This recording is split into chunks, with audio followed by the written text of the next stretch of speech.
The green fork ran hard and brown beneath the walls of the twins, swollen with autumn rain and the grief of the Riverlands.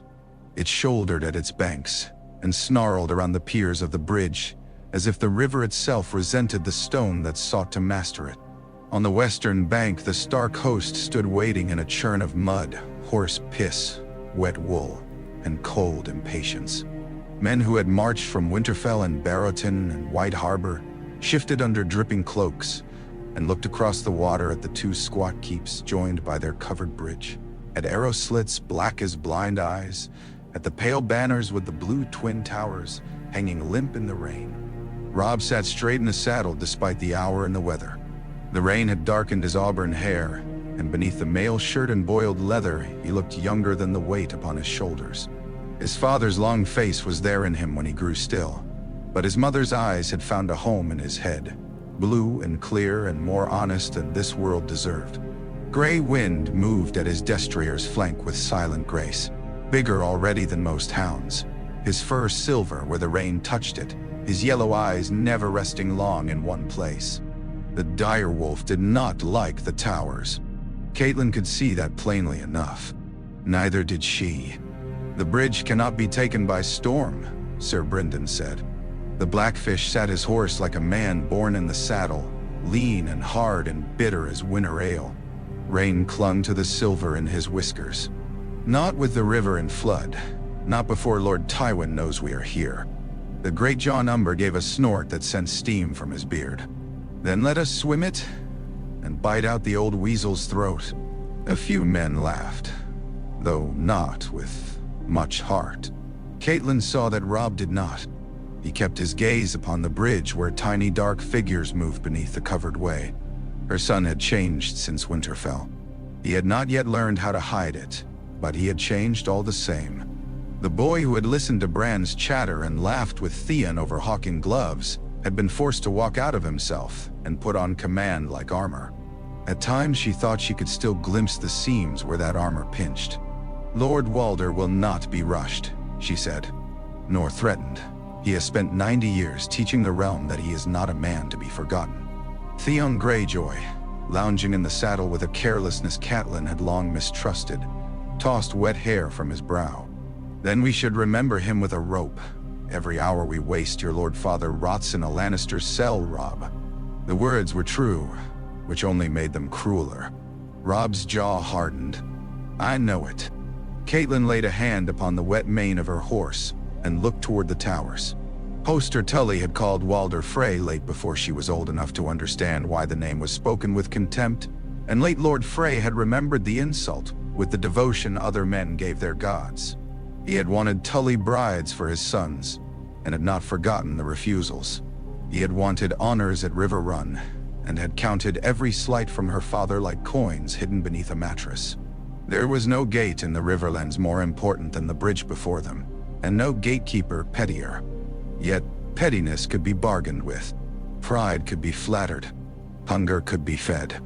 "I must go to him," she said. Robb turned sharply. "No. I will go." "You cannot."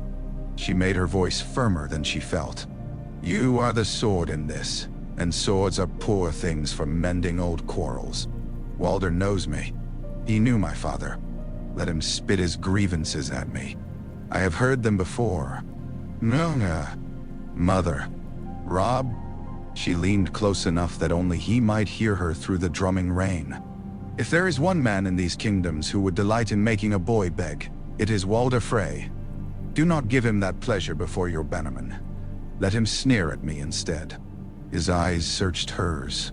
Catelyn could see the fear he kept banked behind command. The fear for Eddard, for his sisters, for the men who had followed him this far and might die if he chose poorly now. Will he yield? "For a price," she said. "He has never lived a day without one." So it was settled. A white flag was raised. Horns sounded from the towers, thin and mocking through the rain. Presently the outer gate creaked open in the eastern keep, and a small party rode out beneath the bridge with caution fit for a king. Sir Stevron Frey led them, grave-faced and courteous in a way his father had never mastered. Catelyn remembered him as a broad-shouldered young man at Riverrun feasts, Now he was broad still, but age and disappointment had left grooves beside his mouth. "My lady," Ser Stevron said with a shallow bow from horseback. "My lord grandsire bids you welcome to the twins." How gracious of him. Caitlin did not trouble to sweeten the words. Ser Stevron's mouth twitched, just once. "He asks that you come with only 2 companions and leave the rest on the west bank. The drawbridge will remain raised. And if I refuse, then we all remain where we are, and the river keeps its peace." That was answer enough. Caitlin took Sir Wendell Manderley and her uncle Bryndon, and together they rode beneath the shadow of the bridge and through the first gatehouse. She felt the eyes on her at once. Men lined the passage above, Frey bowmen and crossbowmen in damp leather and mail, some no older than Bran, some old enough to be her father. The inner yard smelled of wet straw and old stone. Servants scurried with their heads bent. Somewhere a child cried and was hushed. Everything in the twins felt crowded, as if Walder Frey had spent a lifetime breeding men the way other lords bred hawks, until even his towers seemed too small to contain the brood. They took her up and in and through a maze of passages she had not walked in years, past long tables crowded with Frey cousins breaking fast on onion soup and black bread, past women in woolen gowns who peered from doorways and whispered, past old men with the same pinched nose and watery eyes, as if the whole brood had been stamped from one mean little mold, and then passed hand to hand until the edges wore down. Rain tapped at shutters. Rushes smelled of damp dog and smoke. She remembered suddenly, absurdly, how she had once danced in these halls as a girl, when her father had still hoped to keep all the river lords bound close by courtesy if not by affection. She had thought them dreary even then. They found Lord Walder in his hall, perched upon a carved seat beneath hanging banners, his wrinkled hands resting on the arms like pale spiders. The old man was swaddled in fur despite the season, his lined face sharp as an axe head, his thin mouth curved in the semblance of amusement. Around him clustered sons, grandsons, bastards, daughters and daughters' daughters, a ring of pale Frey faces blooming out of the dim like mushrooms after rain. "My Lady Caitlin," Walder said. "At last. I'd begun to think Tully blood ran slower in the wet." The hall chuckled, obedient as hounds. "Lord Walder." Caitlin made him the bow courtesy demanded and no more. "My son asks leave to cross your bridge." "Does he?" Walder blinked rheumy eyes. "And why would he? The crossing is not a game lane for every boy with a banner. There is war to the south, I hear. Swords, spears, dead horses, ugly business." His gaze sharpened. "Unless your son comes to unseat the lions and bring your father's grandson back with his head still on his neck." Caitlin held herself very still. "Lord Eddard is a prisoner of the crown." "Of the Lannisters, you mean?" Walder smiled without warmth. "The crown these days is a gold thing with claws." "Well, and what would I gain by setting my gate open for wolves and trout? When Lord Tywin comes asking later why I fed his enemies, shall I tell him Caitlin Tully smiled at me as a child? Shall I remind him your father thought me too low for his daughters? No." So there it was, and not even the first cut. "You shall gain the friendship of Winterfell and Riverrun," she said. "My son will not forget who made his cause possible." "Will he not?" Walder's voice sharpened to a dry rasp. "Boys forget. Great lords forget. Kings forget first of all." He peered at her from beneath the folds of age. "Your father forgot who came to the Trident and with how many swords. Hoster Tully forgot a marriage asked for and refused. Edmure forgets every lesson given him. I have no use for friendship. Friendship is for children and singers. I want bonds that bite. Nee. Caitlin had expected this. She had turned the terms over in her mind all through the ride south. "You shall have them. My son will take one of your daughters to wife. When this war is done, he will wed as you choose. My daughter Arya shall wed your son Elmar when the time is right. 2 of your grandsons shall be fostered at Winterfell. One of your sons will hold an honored place in my father's hall when peace return." Murmurs rustled through the Freys. Some looked pleased, some avid, some suspicious. Walder's eyes narrowed as if he meant to see whether the words were gold or brass. For a long moment, he said nothing. Rain ticked at the shutters. Somewhere in the hall, a dog shook itself and a servant hissed. Then Lord Walder leaned forward.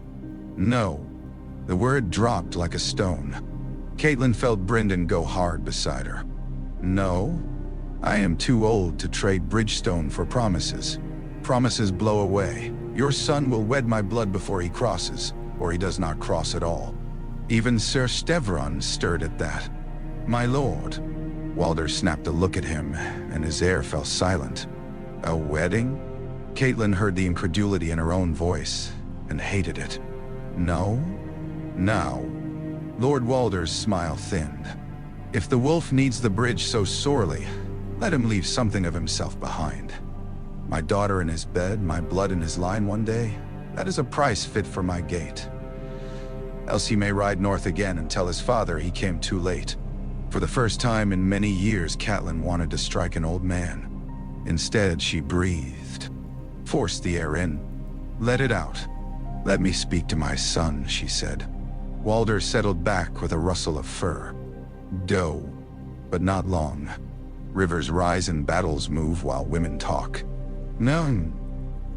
When Catelyn returned to the west bank, the rain had slackened to a fine cold mist. Robb met her halfway across the trampled yard before she had fully dismounted. Gray wind came beside him like a second shadow, head low, tail still. What does he want?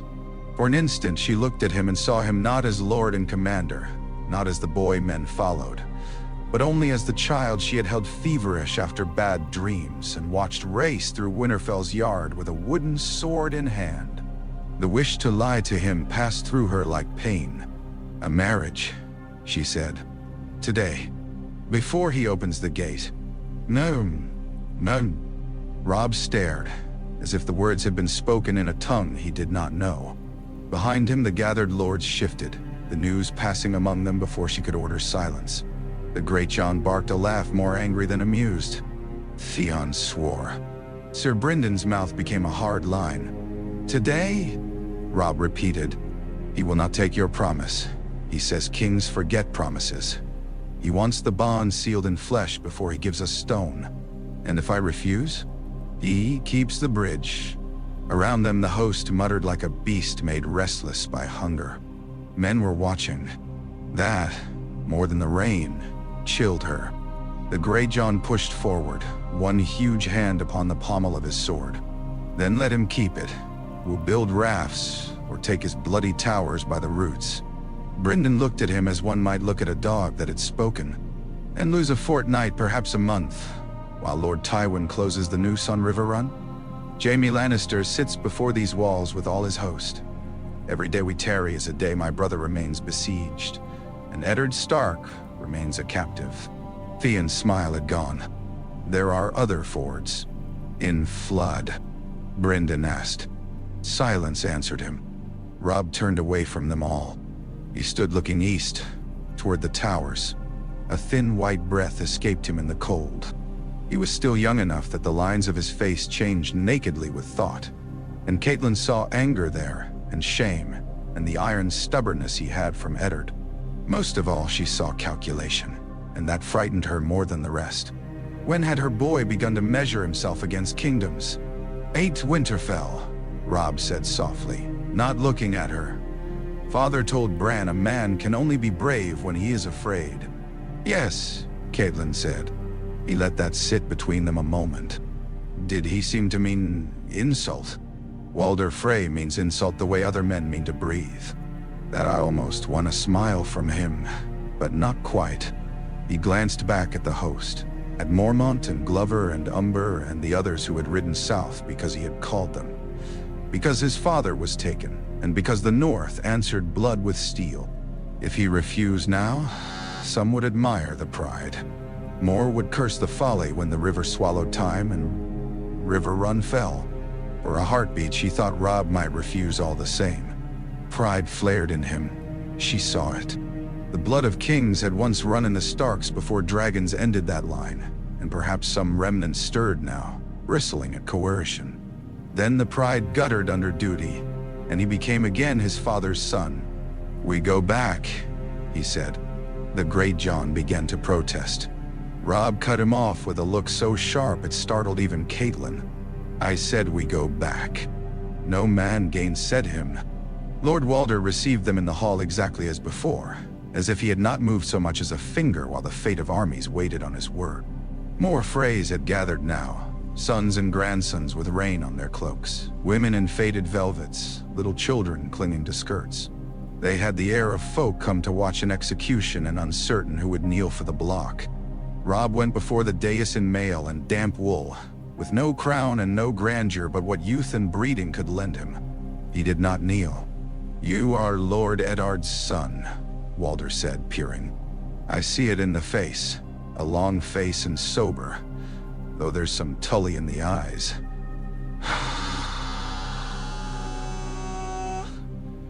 "Wow, Nor. I am Robb Stark of Winterfell," Robb said. "You have terms for me, Lord Walder. Speak them plain." "Nay, A small silence followed. Several of the Freys exchanged glances. Catelyn thought then that Walder had expected pleading, or heat, or the bluster of offended youth. Instead, he had found calm, and old men who thrive on humiliation dislike calm most of all. "My terms are plain," Walder said at last. "You'll wed my daughter before sundown, not after the war, not when it suits. Now, my bridge for my blood." Robb did not answer at once. "And the rest of the bargain still stands. Your sister for Elmar when she's ripe. Fosterings. Honors. I am not unreasonable." The old lord smiled around the lie. "But marriage first. A bridge should be built on more than words." Robb looked past Walder then, to the cluster of daughters and granddaughters gathered in the shadows. Catelyn saw their faces sharpen with sudden fear, hope, envy, calculation.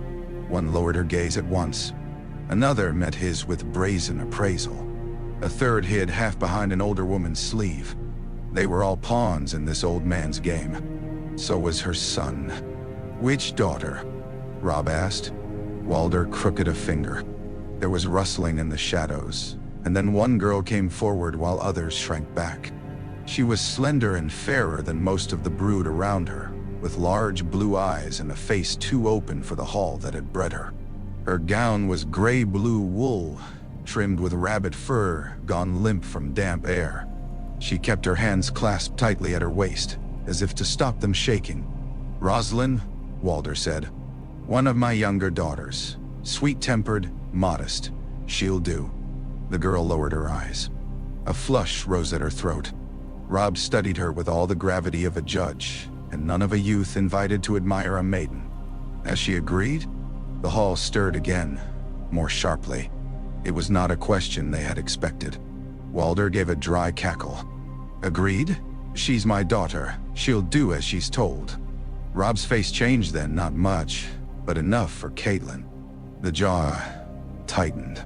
The eyes went colder. "I asked her," he said. Every eye in the hall turned toward Roslin Frey. For one terrible instant, Catelyn thought the girl might sob or faint. Instead, she lifted her head. Her voice, when it came, was low and soft, but it did not fail. "I am my father's daughter, my lord. I will honor what he commands."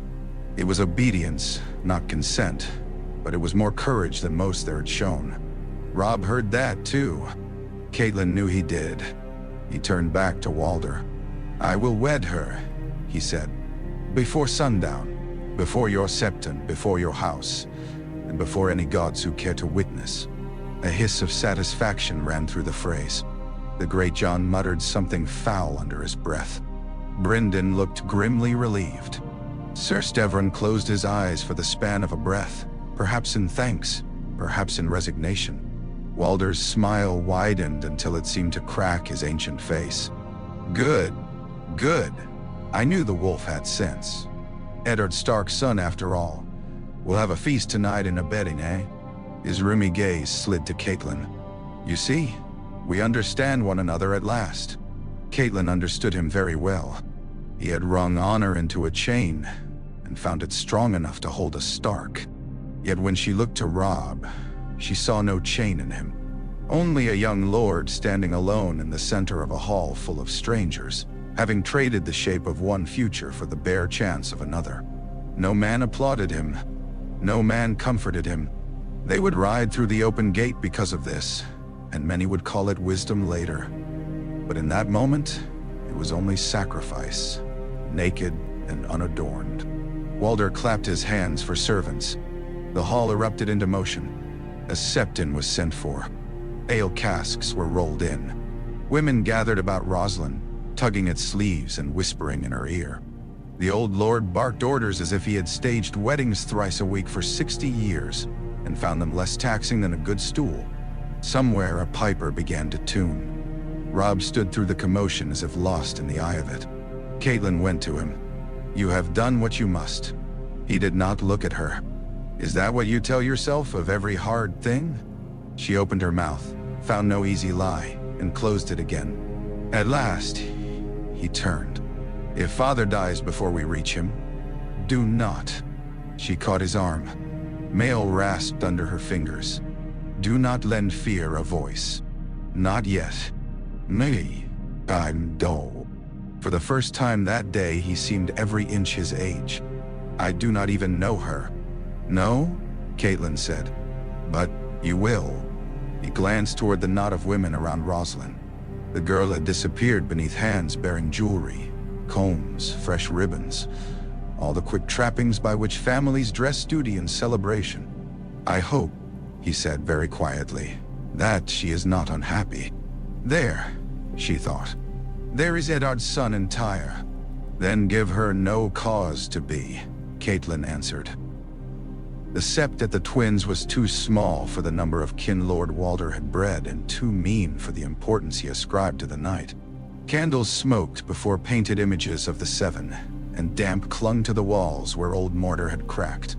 Yet the hall and bridge and two bleak towers might as well have been a king's cathedral for all the eyes turned toward the front when Robb Stark stood waiting beneath the star. He had changed from mail into dark gray wool with a black cloak pinned at one shoulder by a simple silver direwolf. His sword he still wore. Walder had not thought to take that from him, or else had thought better of trying. Caitlin was glad of it. A bridegroom who went unarmed among Freys was either very brave or very foolish, and she had had enough of bravery for one day. The doors at the rear opened. The whisper that followed them ran the length of the benches. Roslin Frey came forward on the arm of an elderly septa with two of her sisters behind her carrying the veil. Someone had done wonders with little time. Her gown was pale blue silk borrowed or saved for high occasion. Its sleeves worked with seed pearls that caught the candlelight when she moved. Her hair had been brushed until it shone.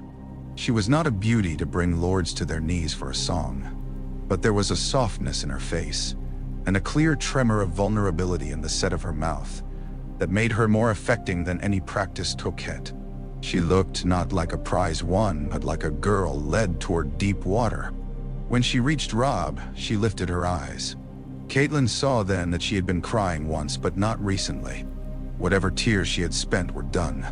The septon began the vows. His voice droned over duty, fidelity, union blessed by father and mother, watched by warrior and maiden, smith and crone, stranger waiting always at the edge. Roslin answered in a voice that barely rose above the candles. Robb's voice was stronger, not loud, but steady enough to fill the little sept. When the septon bade them join hands, Robb did so carefully, as though he feared his own calluses might bruise her. Roslin's fingers trembled once and then stilled. He repeated the words required of him without stumble: to protect, to cherish, to keep faith. Caitlin knew enough of men and marriage to understand how often such vows turned false before the bedding sheet cooled. Yet something in the way her son spoke them hurt her unexpectedly. He had made the choice under duress, but once made, he would hold himself to it with all the cruel rigor of Stark honor. The kiss was brief. Roslin blushed scarlet to the temples. Walder Frey gave a satisfied grunt. Then it was done. The hall, The bridge, the river, the war beyond all of it, none had altered. And yet the shape of every road ahead had shifted. At the feast, Lord Walder placed the bride and groom high upon the dais, with Catelyn to Robb's right, and the old man to Roslin's left, as if to remind all present that the girl had changed hands, but not quite escaped ownership. Dishes came in thick and fast. Stewed eels, roast capon, onions and cream, trenchers of hard bread. A pike so huge 3 kitchen boys bore it in together, and afterward tarts full of dried apple and nuts. Frey musicians sawed at fiddles. Northern men drank because they always drank after a marriage, and because tomorrow promised steel. Frey men drank because old Walder commanded it, and because this was the sort of triumph their house understood. Yet beneath the noise there ran the taut string of watchfulness. The great John laughed too loudly. Theon smiled with all his teeth and trusted nobody. Sir Wendell Manderley ate as if the end of the world must be met with a full belly, but even he kept his back from the wall and his dagger close to hand. Sir Steveron drank sparingly and watched his father with the patience of a man who had spent half a lifetime waiting to inherit an old man's storms. Roslin barely touched the food before her. Twice Catelyn saw her lift a cup, then set it down again.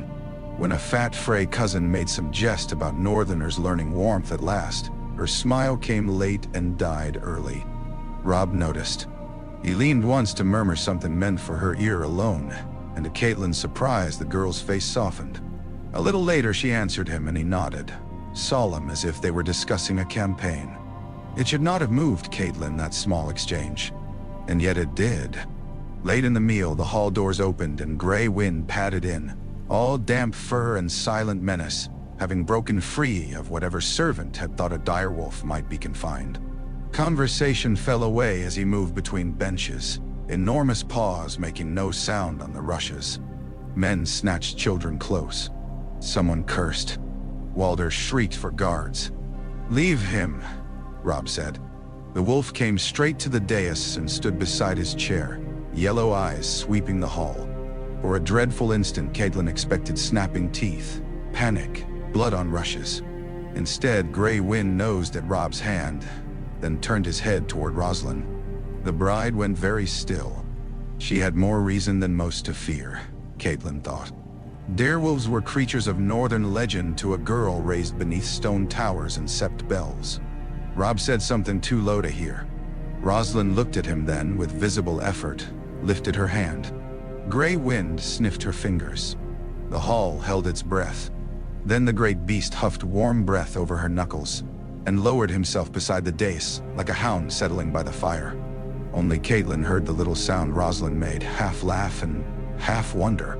Some knot inside her loosened at once. "Seems even the wolf approves," Theon called, breaking the tension. Laughter followed, frayed but real. Walder looked displeased that a direwolf should claim part in his triumph. Catelyn found she did not mind that either. The bedding came sooner than she would have wished. Frey women shrieked and clustered round Roslin like crows around carrion, pulling at ribbons and laces. Northern men seized Robb's cloak and boots with boisterous hands. The old lord cackled until he wheezed. Such rites were common enough. Catelyn had suffered them herself and seen them at 100 weddings since. Yet there was something ugly in the hunger with which Walder's brood reached for the girl, not merriment so much as possession. Robb felt it too. "Enough," he said sharply when one of Roslin's sisters reached for the fastening at her shoulder and the girl flinched. The hall quieted by degrees. "She has been stripped of choice enough for one day. You will not strip her of dignity as well." A murmur ran through the room. Some Freys looked offended, some amused. Walder's mouth went thin. For a wedding to count, the man must do his duty. The old lord rasped. "I know my duty," Robb said, and in that moment there was not a trace of boy left in him. "I do not require a hall of witnesses to remember it." The great John slapped the table and laughed with genuine pleasure. "Well said, boy." Walder might have contested it. Yet, perhaps he saw the temper in the Northmen then. Or perhaps he judged he had already won what mattered. With a sour little motion of the hand, he gave leave. So Robb took Roslin from the hall with only the remnants of the jest clinging to them. One missing glove, one loosened braid, a flush, averted eyes. Gray wind paced at their heels until a groom lured him away with meat. The chamber set aside for them lay high in the eastern keep, its shutters rattling faintly in the wind off the river. A fire had been laid and burned low. Fresh rushes covered the floor, and someone had strewed herbs among them for sweetness. On the bed, white linen waited like an accusation. Roslin stood just within the door, one hand still clenched in the folds of her skirt. For the first time since the septie, she seemed uncertain how to breathe. Robb closed the door behind them and put his back to it as though guarding her from the hall. "You need not be afraid of me." That made her look at him. Candlelight gilded the damp strands that had escaped her combs. "I am afraid of everything tonight, my lord." "Robb," he said after a small pause. "You should call me Robb." A tremulous half-smile touched her mouth. "Then you should call me Roslin." He came no closer at first. "I am sorry. For the marriage? For the manner of it." Roslin's gaze dropped to the hearth. "So am I." The honesty of it hung cleanly in the room. Robb stepped forward then, slowly enough that she might move away if she wished. "I gave my word before the Septon. Whatever happens in this war, I will not use you ill." At that, something changed in her expression. Not trust, not yet, but the first pale shape of it. "Most girls are taught to pray for a kind husband," she said. "No one ever tells us what to do if one arrives." The answer startled a laugh out of him, quick and unwilling and therefore true. Roslin looked almost as surprised as he.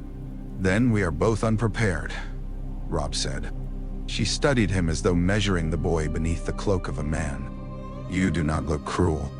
My mother says cruel men seldom do." "That sounds wise." "It sounds like my mother." Another silence. Outside, the river muttered against stone. "If you would rather we talk tonight, then." He glanced toward the bed and colored slightly. "Then we may talk." Roslin's fingers loosened in her skirts. "If we do not do our duty, my father will know. He always knows what serves him. I would rather not be examined by Septus come dawn." It was said with such miserable practicality that Robb's face gentled. "No, nor would I have that for you." He came close enough to take her hands then, and this time she let him. They were cold as river water. "Tell me something true," he said. "Not what your father taught you to say. Something that is yours." "Ye." Roslin thought a moment. "When I was a child, I used to go to the covered bridge at dawn before anyone woke. If you stand in the middle and listen, you can hear the river striking the piers beneath you. It sounds as if the bridge is breathing. I always imagined that if it ever stopped, the towers would fall into the water." Robb listened as if the words mattered. "I have never heard a bridge breathe." "No," she said. And now there was the faintest glimmer of mischief through the fear. "You are from the north. You have trees for that." "Nay." He smiled again, and the room grew easier. Afterward, the candles burned lower while the shutters whispered with rain. Their awkwardness did not vanish. No blessing of gods or septon could do so. But he was gentle as he had promised, and when pain came, it passed. Roslin wept a little in spite of herself and hated the tears, until she realized he was not turning away from them in embarrassment or irritation. He held her as if grief, too, could be honored. Much later they lay side by side in the warm dark, still strangers. But strangers who had crossed a dangerous span without falling. "Will you leave at dawn?" she asked. "Yes." Her hand moved over the linen until it found his. "Then I will listen for the bridge when you go."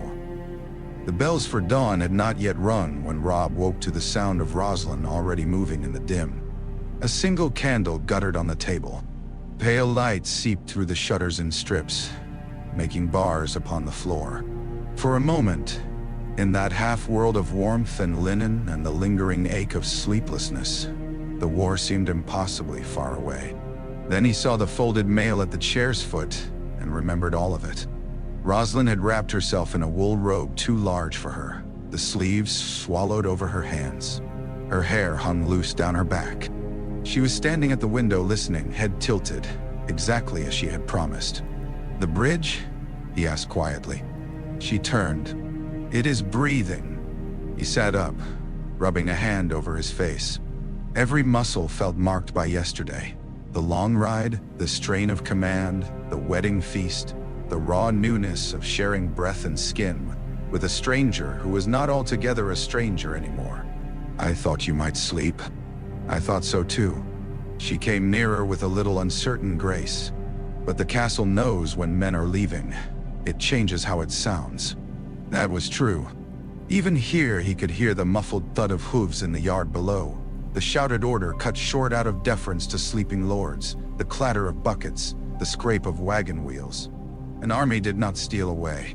It gathered itself like weather. Robb swung his legs from the bed and reached for his shirt. Roslin turned away at once, not from maidenly shock after what they had shared, but out of delicacy. He found himself absurdly grateful for it. There was comfort in being granted privacy by the woman who had none yesterday. When he had dressed enough for modesty, he said, "You may look. I am less fearsome than male." "No." She did, and a faint color rose in her cheeks. "I know." He buckled sword belt and dagger while she watched in silence. At last she said, "Will you write?" "If I can." "That is not what I asked." Robb paused, one hand on the scabbard. "Yes, I will write." Roslin crossed to the chair where her discarded gown lay folded. From the hem, she loosened a narrow ribbon of blue silk worked with tiny pearls no bigger than raindrops. "My sisters say ladies give favors to champions," she said. "I do not know if that is foolish. It is the sort of foolishness men cherish in songs." Then perhaps songs were made by men who never had to sew the pearls back on. He laughed under his breath. She stepped close and tied the ribbon around his wrist above the leather guard, fingers deft now that they had something practical to do. Her hands were still cold. "There," she said. "Will it bring me luck?" "I would settle for memory." The words struck deeper than she intended. Robb looked at her, at the earnestness she had not yet learned to hide. "You shall have that." A knock came then. Caitlyn's voice through the door, low and composed. "Robb, it is time." When they emerged, the corridor outside smelled of wet stone and torch smoke. Caitlyn stood waiting, wrapped in dark wool, her face unreadable until she saw Roslin beside him. Something in the set of the girl's shoulders, or perhaps in the ribbon at Robb's wrist, softened her by a measure. "My lady mother," Robb said. Roslin dropped into a curtsy that was almost a bow. "Lady Stark." "Come," Caitlyn said. "There is bread below, and your husband must not ride hungry if I can help it." The tiny stress on husband made Roslin glance up, startled. Caitlyn almost smiled. They broke fast in a private chamber off the hall while the towers woke around them. Robb ate because his mother commanded it. Roslin managed broth and a corner of bread. Caitlyn asked after her sleep without cruelty and received a blush for answer. Outside, horns sounded once from the yard. "Lord Bolton will remain with the foot," Robb said, mostly to fill the air. "He rides south to draw Tywin Lannister against him. I take the horse east and then south, toward Riverrun." "No, Gadda." Roslin folded her hands around her cup. "Will my father's men ride with you? Ser Stevron brings 4,000. Robb's mouth tightened faintly. "Enough to turn a battle if the gods are kind." Caitlyn studied Roslin over the rim of her wine. "And are they?" Roslin looked down into her broth as though truth might float there. "They have not been kind to anyone for some time, my lady." No one contradicted her. After the meal, they descended to the yard. Morning had come fully at last, gray and raw. Men moved in ordered swarms, saddling, harnessing, cursing frozen fingers. The covered bridge was alive with hoofbeats and the creak of wheels. On the western bank, beyond the open gate, rank upon rank of northern horse waited under dripping banners, while farther off the mass of Roose Bolton's infantry formed dark blocks in the mist. The Bolton lord sat his pale horse motionless, pink cloak hanging limp, his ghost-pale eyes impossible to read.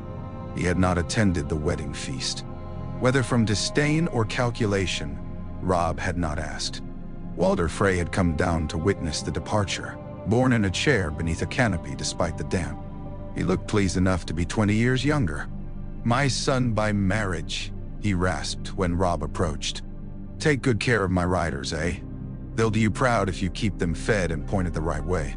"I mean to do both," Robb said. Walder's watery gaze slid to Roslin. "And you, girl, remember whose blood you bear."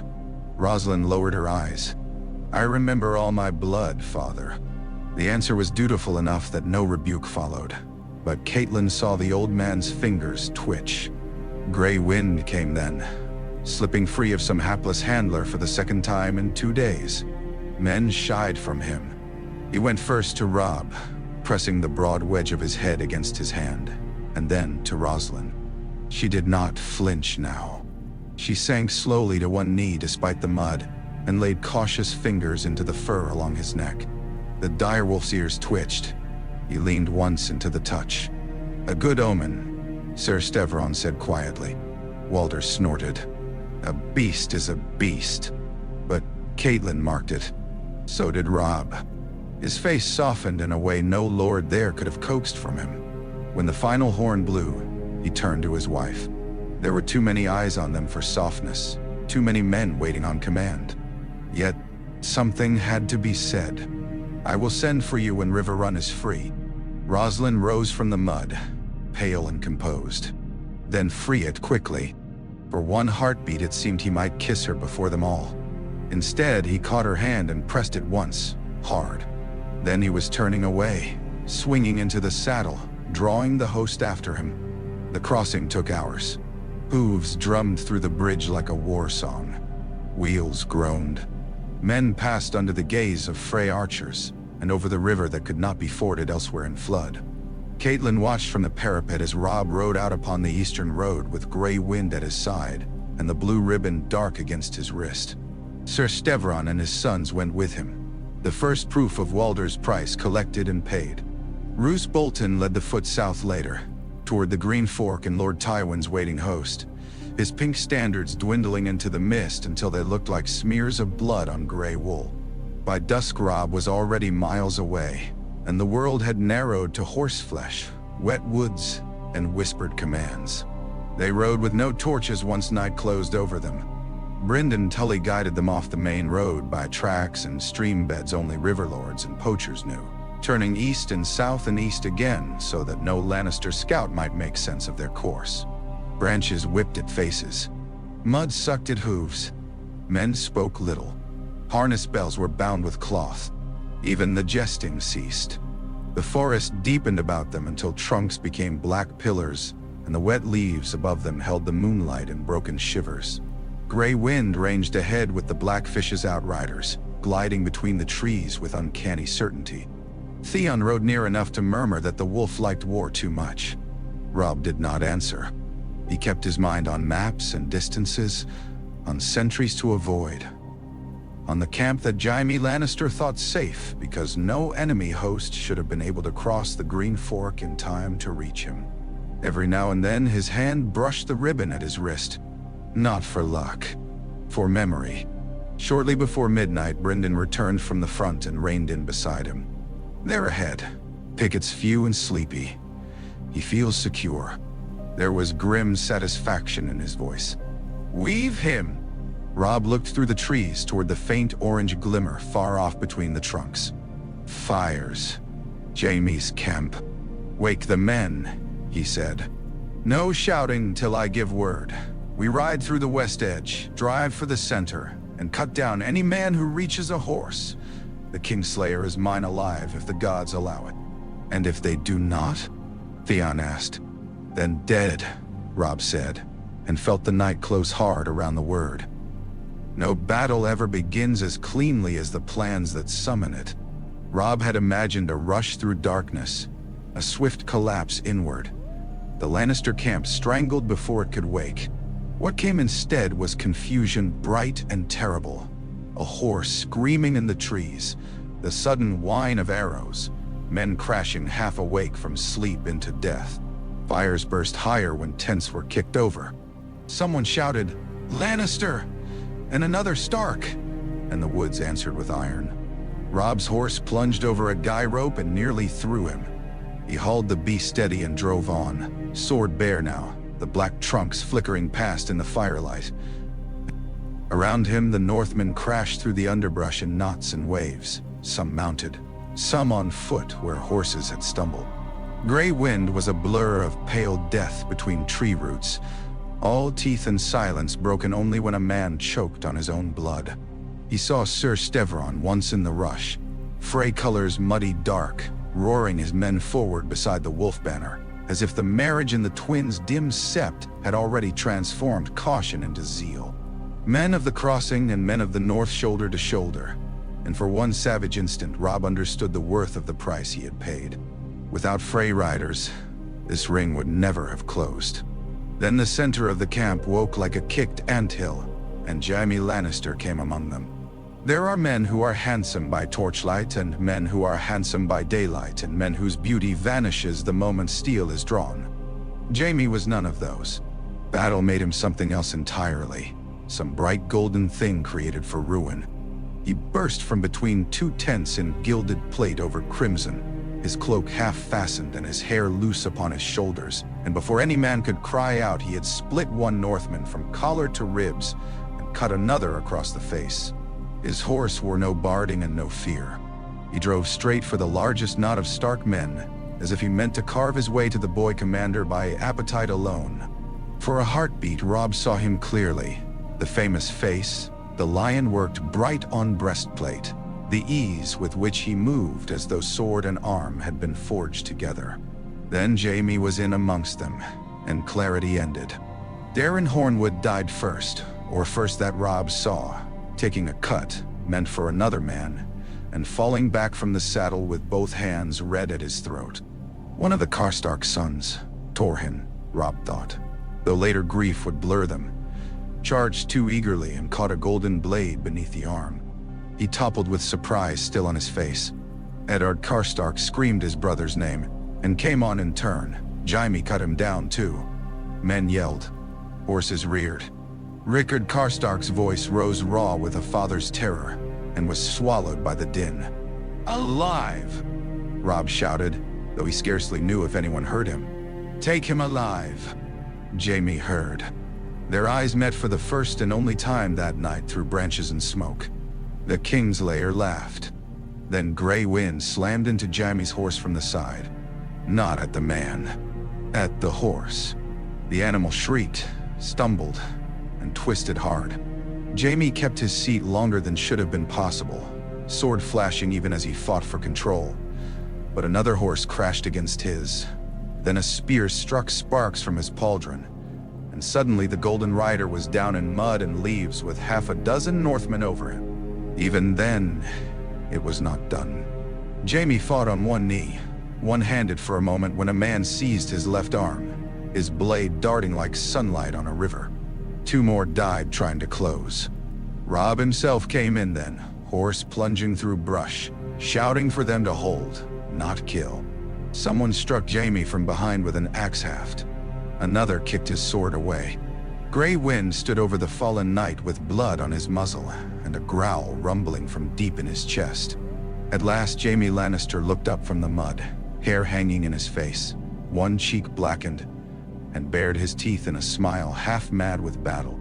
"You should have let me reach you, boy," he said. "I could have ended this with one stroke." Robb dismounted, breathing hard enough to taste iron. "If you had reached me, sir, you would have found I was not alone." Jaime's gaze flicked to Grey Wind and back. "So I see. They bound him in chains before the battle fully died. Rickard Karstark would have killed him then and there if not for Robb's command and the Greychain's huge hand on his shoulder. Even so, when dawn came, Rickard stood over the bodies of Torrin and Eddard and wept no tears, only made a low hard sound in his throat that Robb would remember later when grief had turned to other things. By then the second battle had begun. News of Jaime's capture flew faster than riders. Brynden Tully took it like a knife and used it true, leading the River Lords and mounted Northmen against the camps around Riverrun, while many Lannisters still believed their commander engaged elsewhere. The siege lines broke in astonishment and then in blood. Men who had gone to sleep certain of the dawn died half-armored in the wet grass. Tents burned. Horses tore loose. Riverrun's gates opened and Edmure Tully's hard-pressed garrison came spilling out with spears lowered and murder in their eyes. Robb rode with them in the pale cold after sunrise, exhausted now, every bone shaken by the night, yet unable to feel the weariness for the force that carried them. Gray wind loped ahead, tail high. The wolf banner snapped above him. Beside him rode Frey men splashed in the same mud as Northmen, and if some still cast him measuring looks, no one spoke of the wedding as jape now. The bridge at the Twins had opened, and because it had opened, Jaime Lannister was captive. The siege was broken, and Riverrun still stood. He met Edmure Tully on the castle steps amid dead men and trampled rushes. His uncle looked older than Robb remembered from Winterfell, leaner and darker around the eyes, but alive. He embraced Catelyn first when she rode in. Then Robb so fiercely the mail bit into both of them. "You did it," Edmure said, half laughing with disbelief. "By all the gods, you did it." "We did," Robb answered. Yet even in victory, his gaze had gone to the yard where Jaime sat chained and guarded, hair bright as molten metal in the morning sun, and beyond Jaime to Rickard Karstark kneeling beside his sons. All battles leave two ledgers. One men sing about, and one mothers keep. Victory had a smell, and it was not the sweet one singers promised. It smelled of opened entrails and wet ash, of churned mud thickened with blood, of river reeds crushed beneath boots and horses, of smoke from green wood fires lit too hastily in broken camps. Riverrun breathed that smell for 2 days after the siege broke, while the dead were sorted, and the wounded carried beneath roofs, and the living convinced themselves, little by little, that the walls still stood and their own names remained among the living. Catelyn moved through it all as through a dream sharpened by pain. She saw Robb giving orders he was too young to give and too steady to refuse. She saw Brynden already planning where scouts must ride next. She saw Edmure putting on cheer for the men while weariness gnawed at him beneath. She saw Jaime Lannister escorted under guard into a tower chamber strong enough to hold a kingdom's ransom. Still proud despite mud and chain, still dangerous despite the bars. She saw Rickard Karstark looking on the captive knight with a stillness that made her uneasy. And she saw her father. Lord Hoster Tully's chamber was warm with rushlights and sour with sickness. Curtains had been drawn against the damp, but damp came regardless in river country, as grief comes where it is not wanted. The man on the bed scarcely resembled the father of her memory. The illness had eaten him into a shape of bones under skin. His hair, once auburn like her brother's and Robb's, had gone thin and white. At times his eyes opened clear and knew her. At times they opened on years long gone, and called for names she had not heard since girlhood. "Cat," he said when she came to him at last, kneeling by the bed as she had knelt before no man but gods and fathers. "You came home." "I came home." Her voice broke on it. "Good girl." His hand, brittle and hot, searched for hers amid the coverlets. "The boys? Your boys?" "Alive," she whispered. "Robb is here. Edmure too." "Good, good." But his eyes were wandering already, slipping sideways into old shadows. "Where is Tansy?" "The river took her. I told them." He frowned at something only he could see. No, not now. Tell your lord father." She bent her head over his hand and wept where he could not see. When she left that room, the raven was waiting. The bird had come from King's Landing by way of a smaller holdfast that still dared keep the old paths of message despite war. Maester Vyman wore his chain with unusual heaviness when he met her outside the Solar. He held the parchment in both hands as though it might leap and bite if gripped less firmly. "Lady Catelyn," he said, and she knew before he spoke another word. The corridor seemed to tilt beneath her. "No." The maester's eyes were kind, which she hated him for in that moment because kindness means nothing before what is true. The message is witnessed by 3 seals. Lord Eddard Stark was executed on the steps of the Great Sept of Beeler by order of King Joffrey. Nay, there are wounds that strike the flesh, and wounds that strike the shape of a life. Catelyn felt the second go through her cleanly, so cleanly there was no pain in it at first. Only absence, vast and impossible. Eddard dead. Eddard, who had ridden south with honor at his back and truth in his hand. Eddard, whose frown she knew better than most women knew kisses. Eddard, whose children breathed the same air below these roofs. She did not remember taking the parchment. She did not remember dismissing the maester.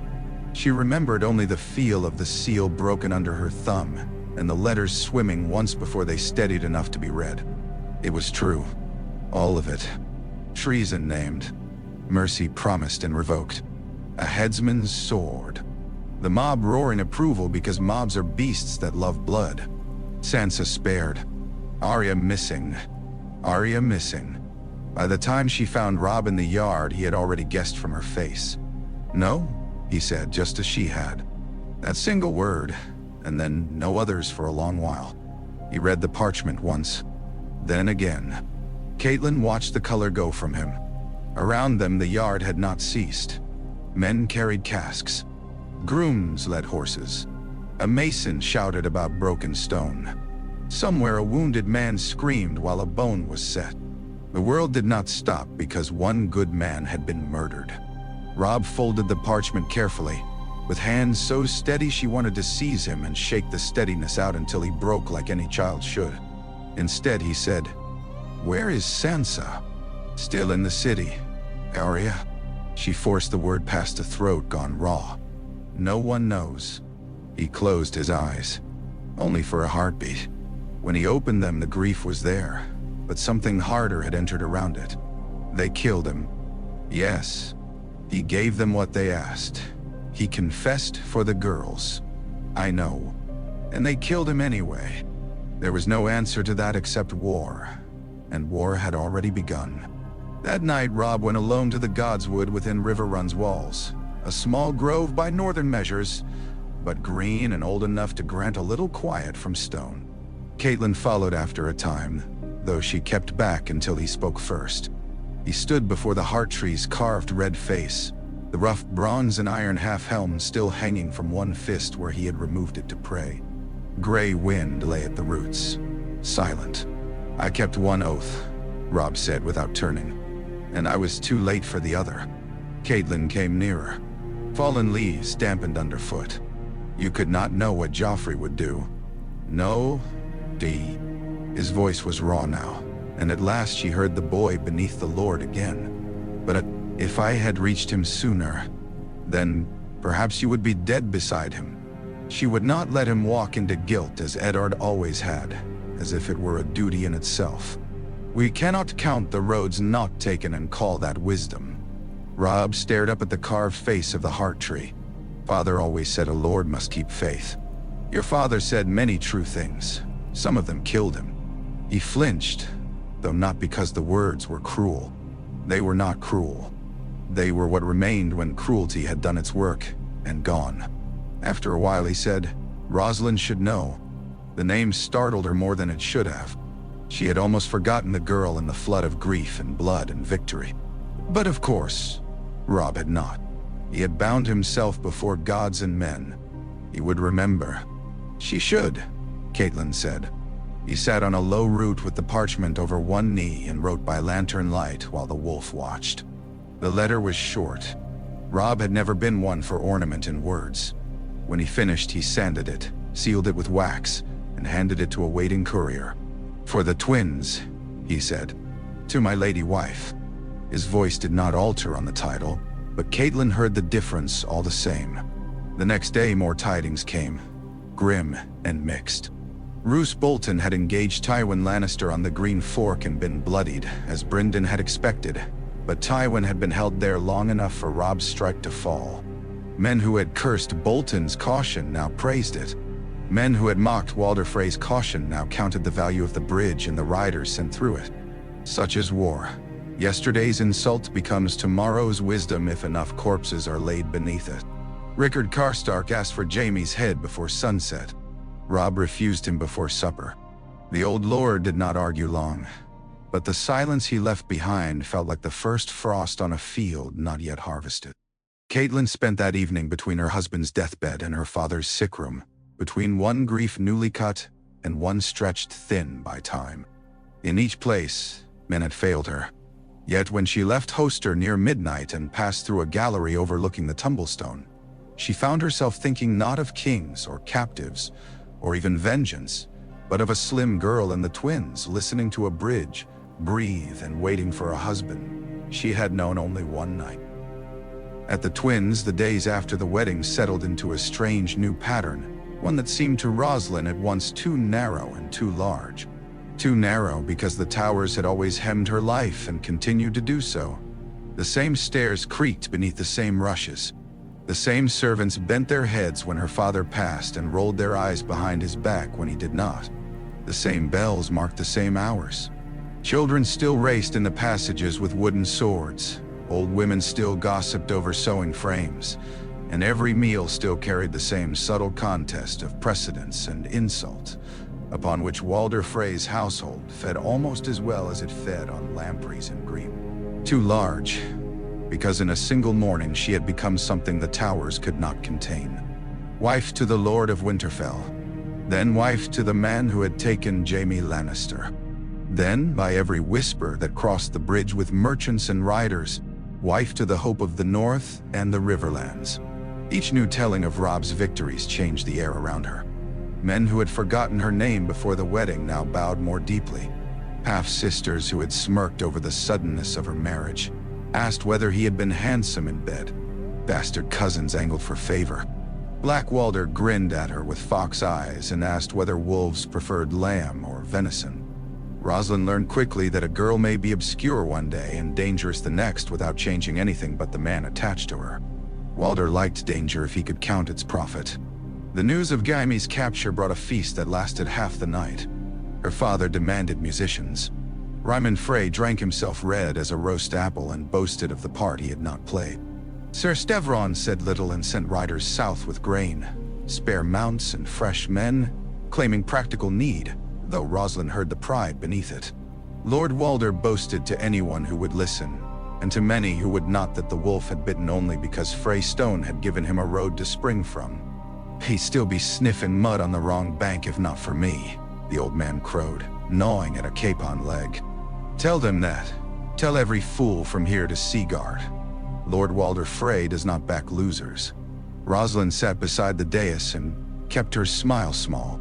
She had learned long ago that the safest place in her father's hall was seldom the center of attention, even when one had been placed there by command. Her place changed more sharply when Robb's letter arrived. It came near vespers, borne by a hard-ridden boy with mud to his knees and fear in his eyes from having crossed 3 war-troubled leagues alone. The seal upon it was gray wax stamped by a dire wolf's head. Roslin knew it at once, though she had seen the seal only in the wedding rush, on a packet of messages carried in after the feast. Her hand trembled as she took the letter from the steward. Walder saw. Of course he saw. "Well?" he snapped. "Open it, unless the wolf writes prettier words than you can read." Roslin broke the seal with careful fingers. The hall hummed softly with curiosity around her. She had never liked being read while she herself was reading, but there was no help for it. The letter was brief. Robb wrote as he spoke, plainly and without ornament. He told her Riverrun had been relieved, and Jaime Lannister taken. He told her his lord father had been executed in King's Landing and his sisters remained apart, one captive, one lost. He said he could not yet send for her while roads were unsafe, but he had thought she should know from his hand, and not by rumor. At the end there was one line set apart from the rest, as if he had hesitated before adding it. "Grey Wind remembers you." Roslin read that line twice before the words around it steadied. Her father was watching, impatient. "Well, is he dead or victorious?" "Victorious," she said, because that was the easier word to give a Hall. Then, before she could stop herself, "And his lord father is dead." The laughter and clatter around the boards dwindled. Even Black Walder ceased smirking for a beat. Lord Walder's face pinched, not with pity but with calculation so quick it was almost admiration. Eddard Stark dead meant no father above Robb now, no older hand to manage alliances or question terms. It meant a young lord further isolated, and isolated men cling harder to the bonds they have. A pity, Walder said, though there was no pity in him. A great pity. You may answer after the meal. Roslin folded the letter and rose. I would go to the sept first, father. That earned a few lifted brows. Piety in a Frey woman was usually tolerated only insofar as it caused no inconvenience. But Lord Walder, seeing himself generous now that fortune had swelled, waved a thin hand. Go, then. Pray your wolf keeps winning. Nay, and beyond. The sept was empty save for one old septa sweeping wax drippings from the floor. Roslin lit a candle for the father because Eddard Stark had been a lord. A candle for the mother because some woman had borne him and some other woman had loved him. A candle for the warrior because he had died among enemies. And a candle for the stranger because strangers make corpses of all men in the end. She stood a long time before the flickering light. She had met Eddard Stark only once as a child when he came to Riverrun with Catelyn and their little ones. He had seemed very tall then, and very solemn, the sort of man from whom laughter must be coaxed as from a wary dog. She remembered him lifting Bran with one arm and steadying Sansa with the other when the girl stumbled on wet stones. Such scraps are all the dead leave us, she thought. A hand upon a child, a frown, the turn of a head. Now he was gone, and the man who had lain beside her in trembling kindness was fatherless in a castle under arms. When she returned to her chamber, the sky beyond the shutters had gone dark. She set Robb's letter on the table and stared at it as if more words might appear. A timid knock came at the door. It was Sir Perwyn Frey, one of her younger half-brothers, long-limbed and decent in a family where decency was too often treated like foolishness. He bowed awkwardly. Father asked whether you needed anything to make answer. Only privacy, Roslin said. Perwyn glanced over his shoulder, lowered his voice, and added, then right fast. She almost laughed. You always were brave where it cost least, and sometimes where it cost more. He hesitated. I am sorry for his father. So am I. Perwyn nodded once and withdrew. Roslin sat with quill in hand a long while before ink touched parchment. She had been taught letters and courtesies, all the proper things a daughter of a great enough house ought to know. Yet none of her lessons had included how one writes to a husband known scarcely beyond a single night, and none of her septas had ever instructed her in how to answer grief. In the end, she chose simplicity, since he had given her no false adornment either. She wrote that she was sorry for Lord Eddard, and that she had lit candles for him. She wrote that the hall spoke of Jaime's capture with awe, and that Sir Stevron had sent more riders and grain. She wrote that her father boasted, which perhaps needed no writing at all. She wrote that the bridge still breathed at dawn.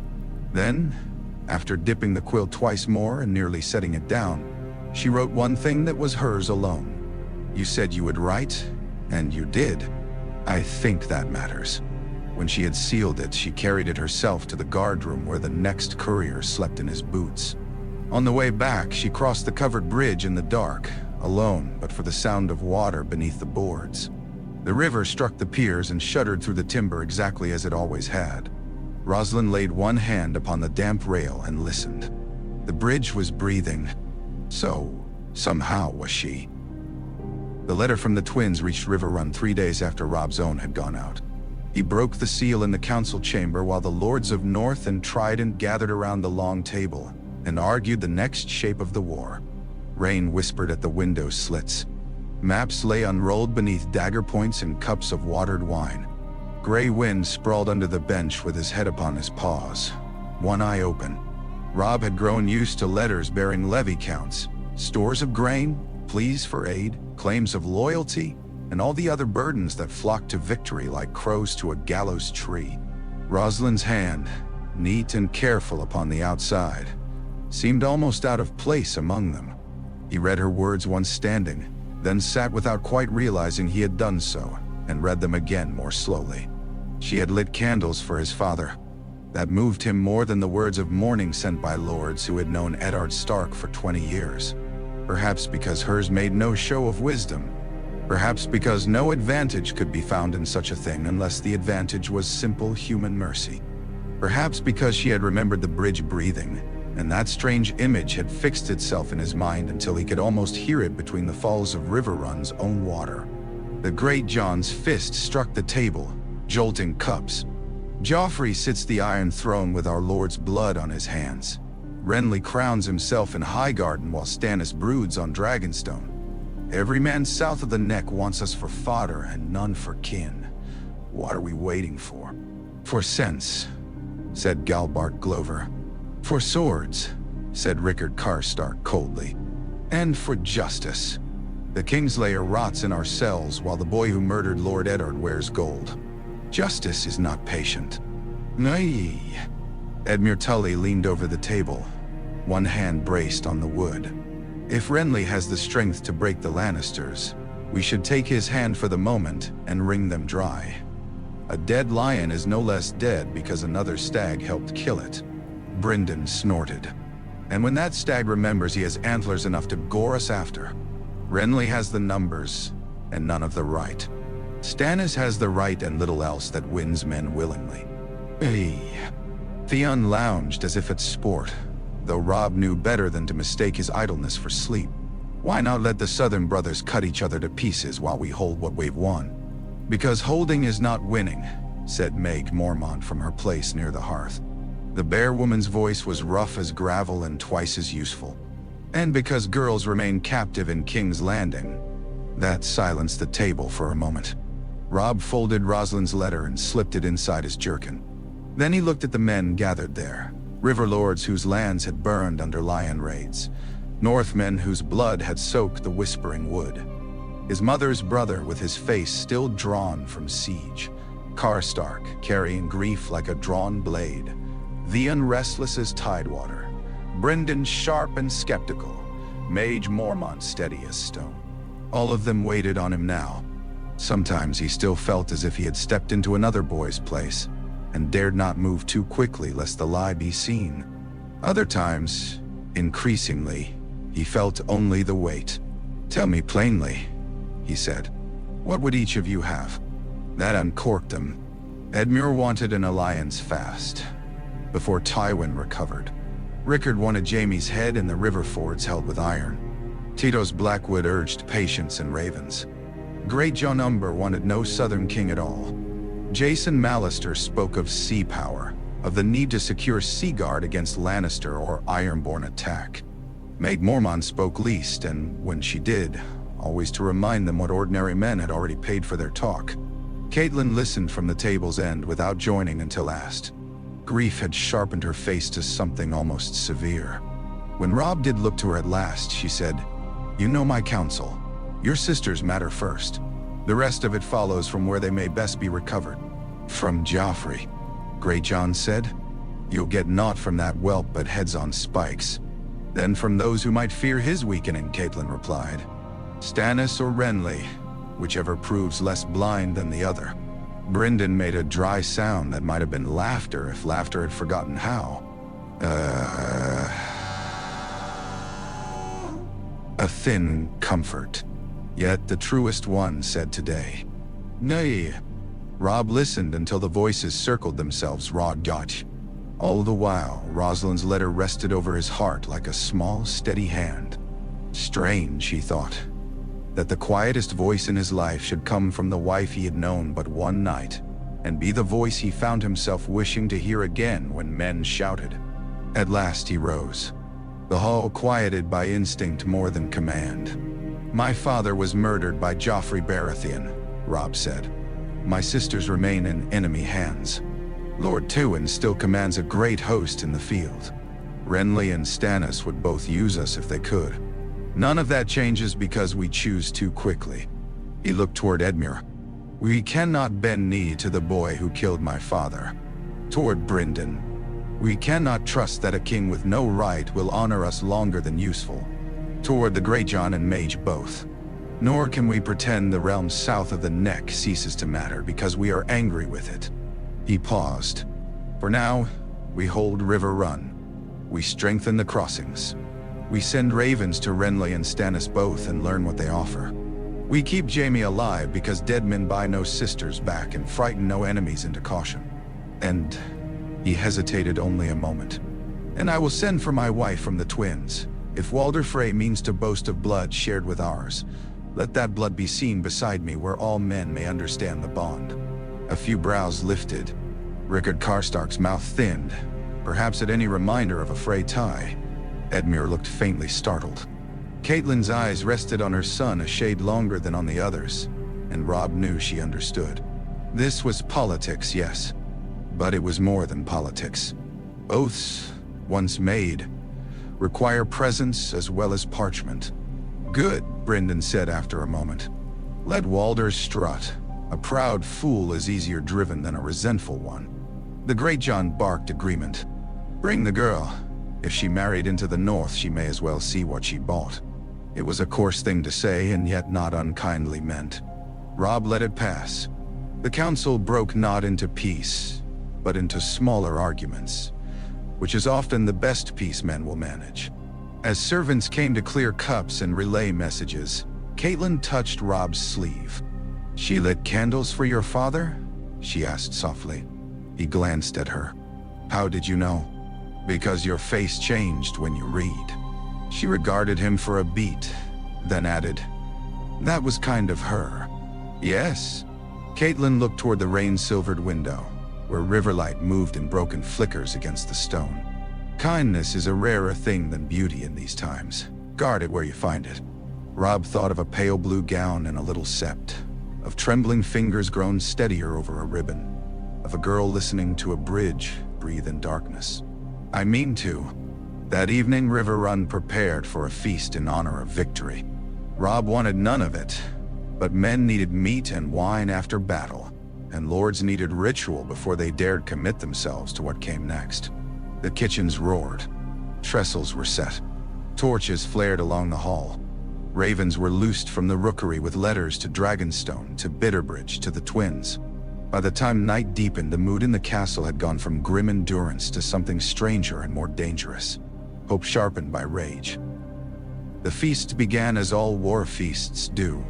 Too loud, too hungry, too intent on drowning memory in ale. Men who had watched friends die 2 days before now gnawed roast mutton with shining fingers and called for more. Cups rose to victory, to Riverrun, to the Blackfish, to the young wolf who had snared the Kingslayer in the dark. Harpers played songs better suited to spring than to a hall packed with wet cloaks and grudges. Servants wove between trestles balancing trenchers high. Riverlords sat with Northmen in a mingled press that would have seemed impossible a moon before.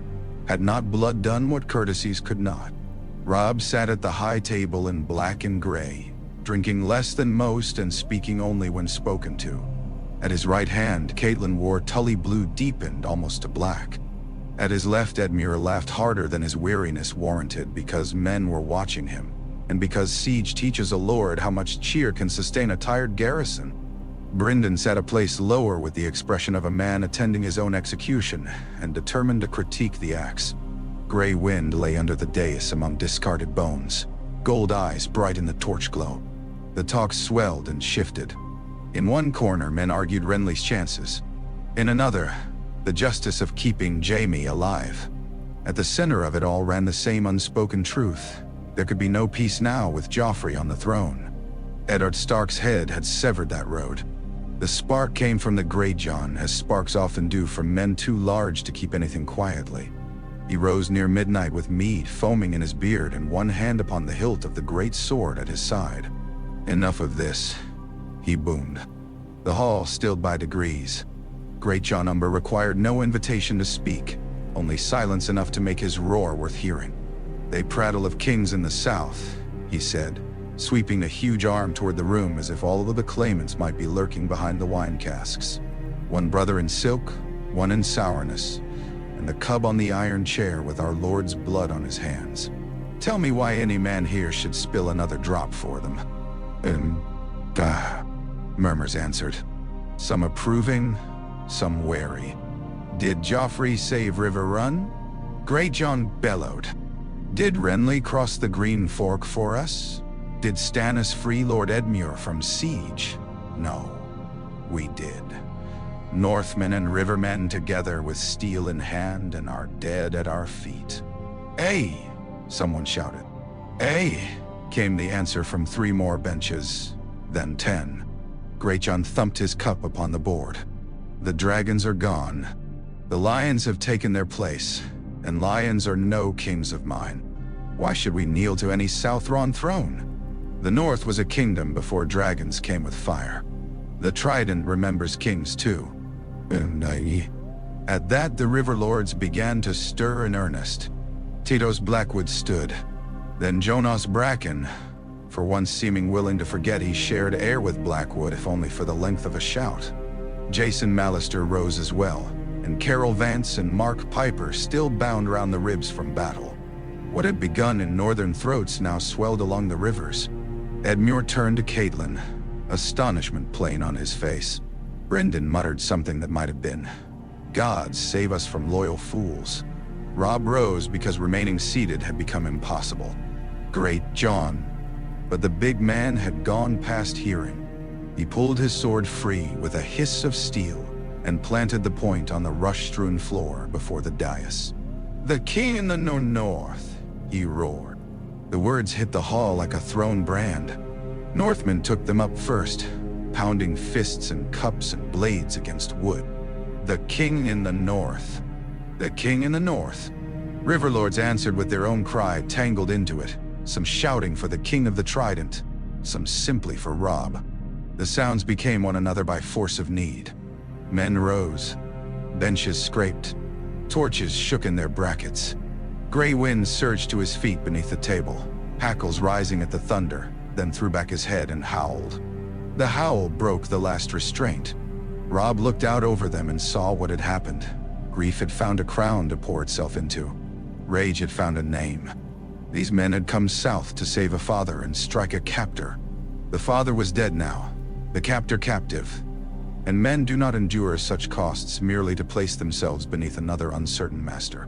They wanted an answer shaped like memory and defiance. They wanted an old name reborn because old names feel truer when the world grows strange. He looked to Catelyn. Pain and pride warred in her face. She knew too well what this would mean. Against Joffrey openly now. Against Stannis and Renly perhaps as well. Against every lord in the south who thought the north a province to be taxed and spent. Yet she also knew that no appeal to caution would still this room. Her son could refuse the crown, but refusal would not unmake what had risen in the men below him. It would only turn their fervor into uncertainty, and uncertainty kills as surely as steel. Brynden looked up at him with grim resignation. Edmure, caught between shock and admiration, began to understand what was being offered and why it could not be declined. From somewhere in the crush, a circlet appeared, carried hand to hand as if it had existed beneath the hall all along, and waited only this hour to surface. It was rough and beautiful in the torchlight, a band of hammered bronze ringed with black iron spikes like the points of a winter crown. Some said it had been fashioned in haste by a smith who remembered the old tales. Others would later swear it had lain hidden in Riverrun since the days before dragons. In that moment, origins did not matter. Meaning did. The great John seized the crown in his huge hands and mounted the dais steps without asking leave of any man alive. "Robb Stark," he said, and his voice, though still loud, had found a strange solemnity beneath the thunder. "Your father was our lord. He is dead. Your brother is a child. Your sisters prisoners, and all the south is false. We know no king but the one who fights for us. We follow you or none." The hall waited. Robb thought of Winterfell's great hall, of snow drifting down beyond the glass, of Bran laughing at the way smoke curled from old Nan's stories, of Arya with a sword too big for her hand, of Sansa learning the steps of some southern dance beneath candlelight. He thought of Eddard Stark in a black cell, and then beneath a headsman's sword. He thought of the little sept in the twins, and a girl saying a bridge breathes at dawn. He thought of all the ways a man's life can be given over before he has chosen its shape. Then he went to one knee before the great John, not in submission, but so the huge man could set the circlet true. Cold bronze touched his brow. The shout that followed shook dust from the rafters.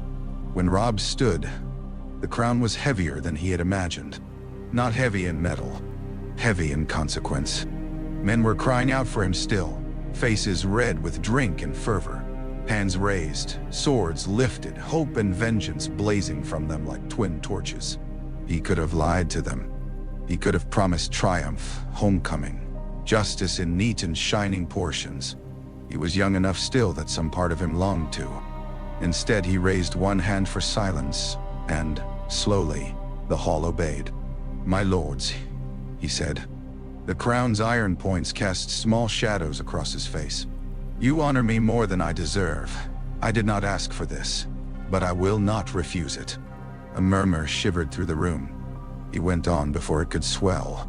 "My father was murdered. My sisters are not free. Our lands have burned. If you would name me king, know what you are naming. There will be no easy peace. There will be cold roads and hard choices and graves enough to shame us if we fail one another." No one moved. "I will do all that I can for the North and for the Trident," Robb said. "Not as a boy playing at crowns, but as the son of Eddard Stark and Catelyn Tully. If you follow me, follow with open eyes." For a heartbeat there was silence. Then Mage Mormont struck her fist to her chest and cried, "We do!" Jason Lannister followed. Then Blackwood. Then Bracken, for once with no sneer. Then the hall again. All of it. One voice made of many old loyalties newly hammered together. "The king in the north," they cried. "And king of the Trident too." And Robb heard in it not triumph but obligation. Later, when the shouting had thinned and men sat stunned by their own boldness, Catelyn found him alone in a small solar off the gallery, one hand braced on the window embrasure, the other touching the crown as if unsure it was real. "You should be in the hall," she said. "I should be in Winterfell." The answer broke her heart a little because it was so true. She came to stand beside him. The rivers below Riverrun shone black beneath the moon. There was no refusing them, she said. "No." He gave a short, joyless laugh. "I have a wife at the Twins who went to bed beside a lord and will wake beside a king's summons." Catelyn looked at him carefully. "Do you regret bringing her into this?" Robb was quiet. "I regret that every road now seems to begin with someone else paying." He touched the blue ribbon still knotted at his wrist beneath the sleeve. "But no, not her." Catelyn followed his gaze into the night and thought of Walder Frey receiving the raven, of the old man's cupidity swelling at once. "Then send again," she said. "She must come soon. Better she learn what this crown means with you than through her father's mouth." Robb nodded. 8. Dawn. Walder Frey received the news of Robb's crowning exactly as Catelyn had expected, and Roslin had dreaded. With astonishment first, greed second, and calculations so sharp it nearly passed for joy. "A king," he whispered when the raven's message had been read aloud in his hall. Then louder, for the benefit of every ear within stone. "A king? Huh! The wolves have grown crowns now. Did I not say the boy would rise? Did I not put a bridge beneath his feet?" No one in the hall was foolish enough to answer no day. Within the hour, Lord Walder had ordered new gowns aired from chests, escort lists drawn, gifts inventoried, and heralds instructed on exactly how many times daughter to Lord Walder Frey must be worked into any presentation at Riverrun. Ryman protested that he should lead the escort and was overruled. Black Walder volunteered with a grin that made Roslin's skin crawl and was sent elsewhere. In the end, Sir Perwyn rode, and Olivar too, proud at the chance to serve the king he had always admired from afar. A litter was offered. Roslin refused it. "If I am to ride into a war castle," she told her father, "I would rather arrive with mud on my cloak than look a parcel sent too carefully wrapped." Walder blinked at her, perhaps hearing for the first time that his gentlest daughter possessed a will beneath the softness. Then he wheezed a laugh. "Very well, be mud if you like, but be a graceful mud girl. You are a queen now, or near enough." Queen. The word felt absurd against her skin. She said her farewells where she must and omitted them where she could. A few sisters kissed her cheeks and whispered curiosity. One embraced her in real affection. The old septa made the sign of the seven-pointed star over her brow. Perwyn checked the escort twice over because he trusted no road and fewer men. Olivar fussed over saddle straps as if such things could keep a world from changing. At dawn, Roslin walked alone to the covered bridge one final time. Mist lay heavy over the green fork. The boards beneath her feet smelled of old water and tar. Through the slats she could hear the river striking the piers, that deep wooden shudder she had known since girlhood. Breathe in, breathe out. A bridge holding against current because its stones and timbers agreed upon the labor. She laid both palms on the rail and listened until the cold bit through her gloves. Then she turned and went to meet the life waiting on the other bank. The road to Riverrun was a harsher tutor than any septa. Roslin had known there was war in the Riverlands. Even the twins could not wall out all rumor. But rumor has the mercy of distance. The road had none. They passed blackened farmsteads with chimneys standing alone above ash. They passed orchards hacked down for firewood, streams fouled by dead horses, cottages split open and left to rot. Once they rode by a hamlet where the people had returned after some raid and were rebuilding walls with faces gone blank from too much fear. A woman stood in the doorway of a roofless house holding a child on one hip and watched the little procession pass with eyes that held no interest in queens or kings or names. Only hunger. Roslin could not stop for every ruin. She learned that in the first day and hated the lesson by the second. Yet where Perwyn allowed it, they left grain or coin or bandages from the escort stores. At one burnt mill, a barefoot boy of perhaps 8 stared at the direwolf badge sewn on her cloak until Olivar bent down from the saddle and told him softly that the wolf had teeth for lions now. The boy did not smile.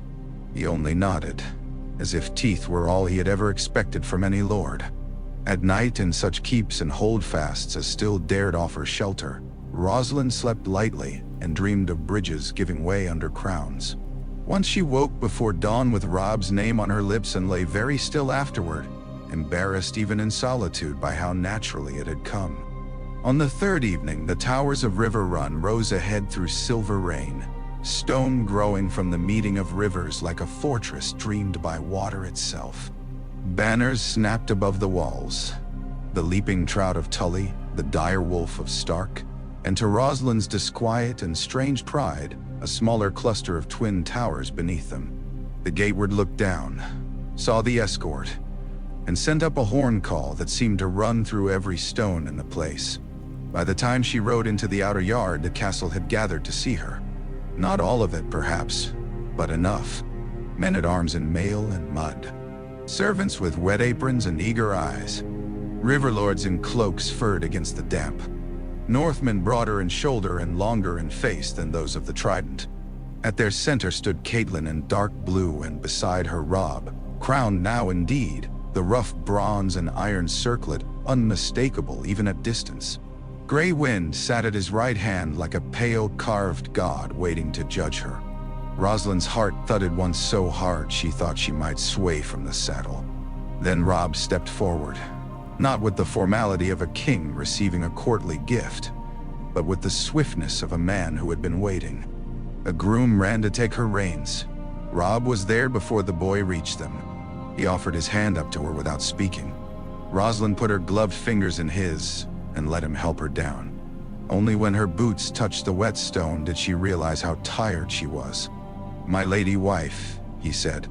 He looked older than when he had left the twins.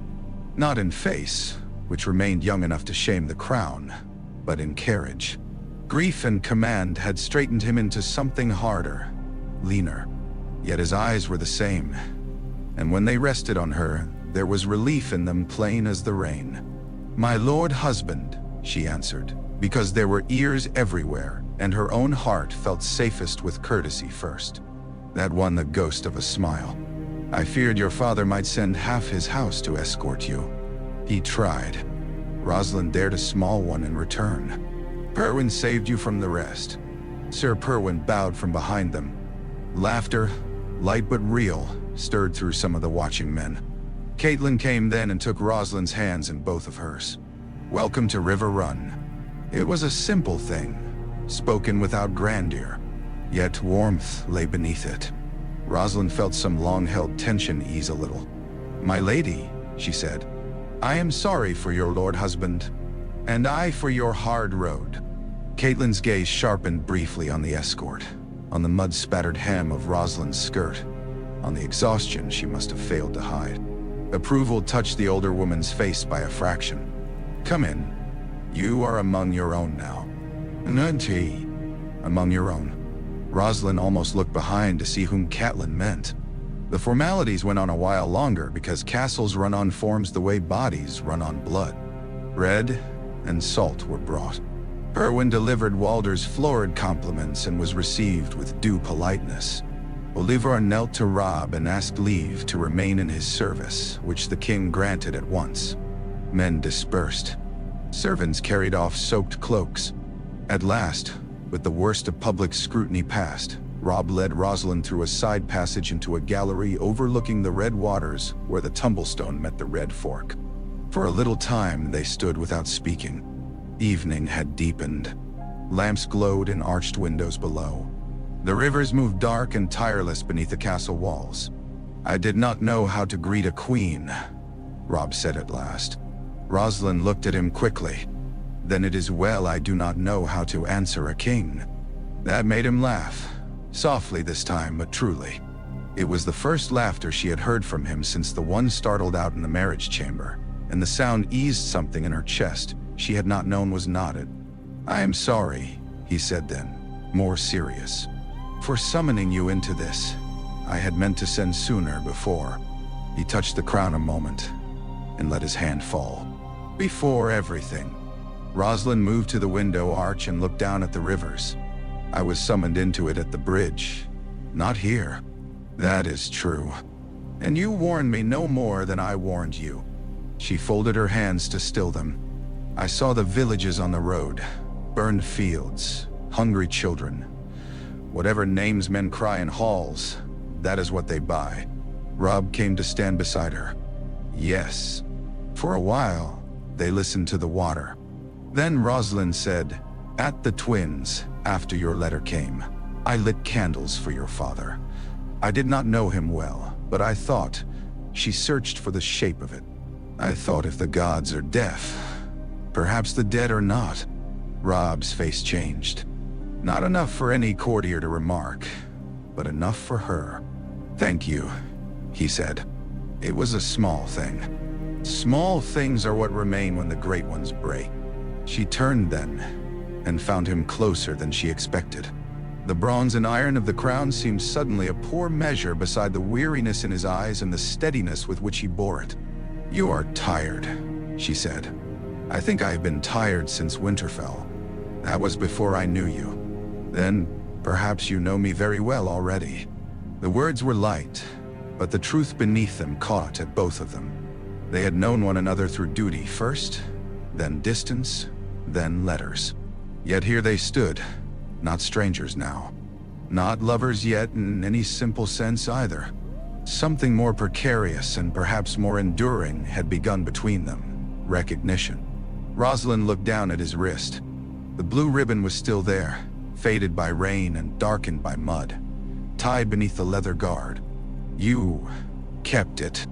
I said I would remember." She let out a breath she had not meant to hold. "Then I have brought you another memory, if you want it." "What is that?" "The bridge still breathes." For a moment he only stared at her. Then he understood. She saw understanding travel through grief and weariness and settle somewhere gentler. "Good," Robb said quietly. "Then perhaps this can stand too." He did not mean the bridge, nor only their marriage. He meant the thing being forged around them out of blood, vows, pride, necessity, and hope. The trident under wolf banners. The North with a king again. A bond between stone towers and snow-built walls that in another life would have snapped under insult and desire and old men's spite. Roslin stepped nearer.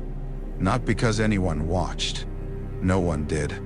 Caitlyn had left them privacy, and the gallery belonged only to water and lamp glow. She lifted her hand and touched the edge of the rough crown, then his temple below it. "I never wished to be queen," she admitted. I never wished to be king. Then we are equally ill-suited, or equally trapped." She smiled faintly. "A bridge is trapped too. It stands because falling helps no one." Robb's answering smile held sorrow in it and something warmer besides. He took her hand and, after the smallest hesitation, laced his fingers through hers. Below them the rivers met and went on together, each carrying its own color for a time before the waters fully joined. In the yard beneath the gallery, direwolf and twin tower banners stirred in the same damp wind. Far to the east, the bridge at the Twins would be breathing in darkness over the Green Fork. Far to the south, lions still held castles and boys wore stolen crowns. Death had not finished with any of them, nor had war. But an oath had been kept where once it might have been broken, and because it had been kept, the shape of the world had altered by a degree men could not yet measure. Sometimes kingdoms turn on battles, sometimes on betrayals, and sometimes on the quieter courage of a boy who chooses duty over desire, of a girl who answers kindness with loyalty, of a mother who knows what every bargain costs and pays it all the same. Hand in hand beside the river, with stone beneath them and dark water moving beyond, Robb and Roslin stood together while the castle breathed around them, and the war they had entered as strangers began at last to know them both.